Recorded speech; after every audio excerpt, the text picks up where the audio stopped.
First, I call Madam Ripsina Grigorian from Armenia. You have 30 seconds, Madam.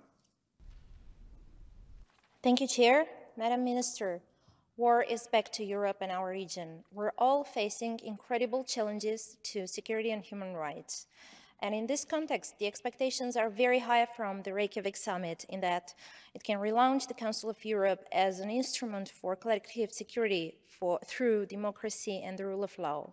In your vision, what can the summit do? What contribution can it have to address the existing security challenges in an inclusive manner so that it also addresses issues related to Nagorno-Karabakh conflict and to the recent aggression of Azerbaijan against Armenia? Thank you.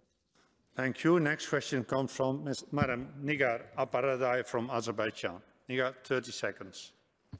Madam Minister, I would like to remind you that 30 years ago, one of the member states of Council of Europe, Armenia, has occupied lands of Azerbaijan and expelled Azerbaijanis from their homes. After liberation of Azerbaijani lands in 2020, Azerbaijani IDPs and refugees should be going back home, but they cannot because their homes are destroyed and those territories are heavily planted and contaminated with landmines planted by Armenian occupying forces. And unfortunately, those landmines continue to kill civilians every day, and even if we see the figures after the end of 2020, around 300 people have been killed or seriously injured as a result of mine explosions.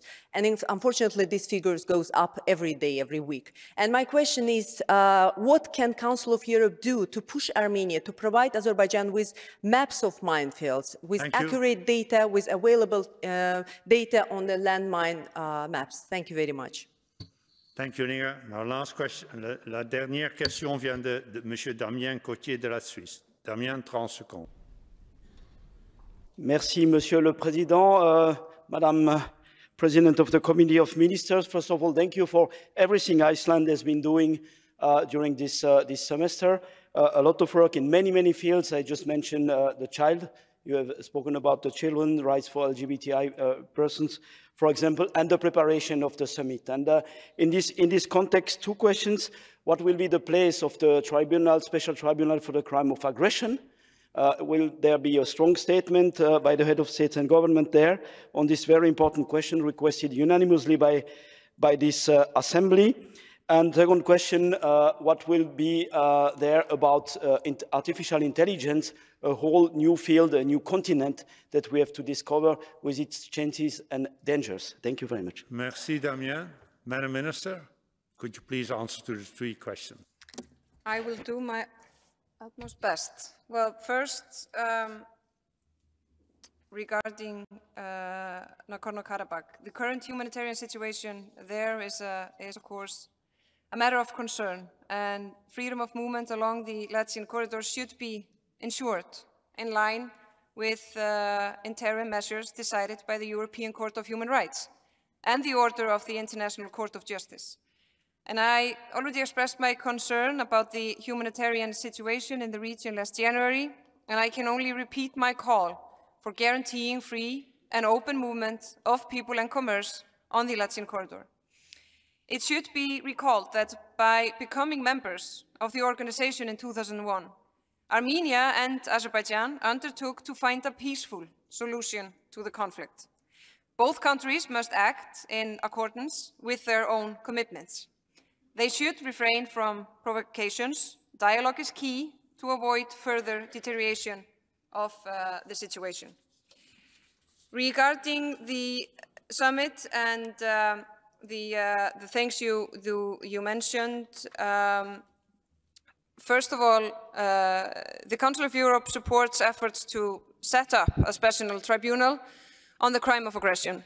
And there's no lack of support, but the concrete steps, we will have to see how the wording will be, but we have a clear focus on the on accountability in general, and on register of damages, which I believe is extremely important. And we know that the discussion on special tribunal is being held in many institutions, and a lot of pressure and a lot of will, but a very complicated issue, which I truly hope we will find a strong solution, because the accountability is key, and we cannot have a gap when it comes to accountability. So we have to find ways. That's morally the right thing to do.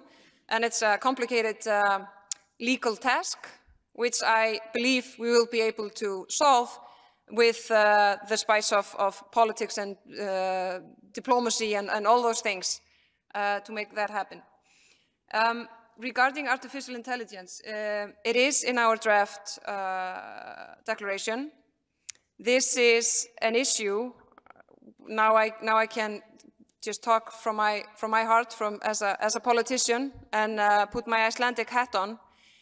This is an issue which I believe very few individuals on earth truly understand what's about to happen.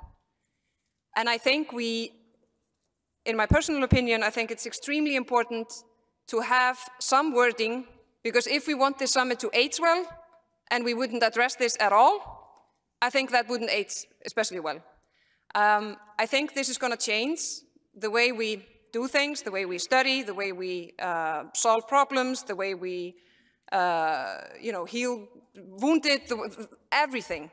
And there are a lot of opportunities that comes with it, but there are also a lot of challenges and problems and moral questions. And I can say for myself, it does worry me that we have created something that we don't understand and will have some power that we don't even have.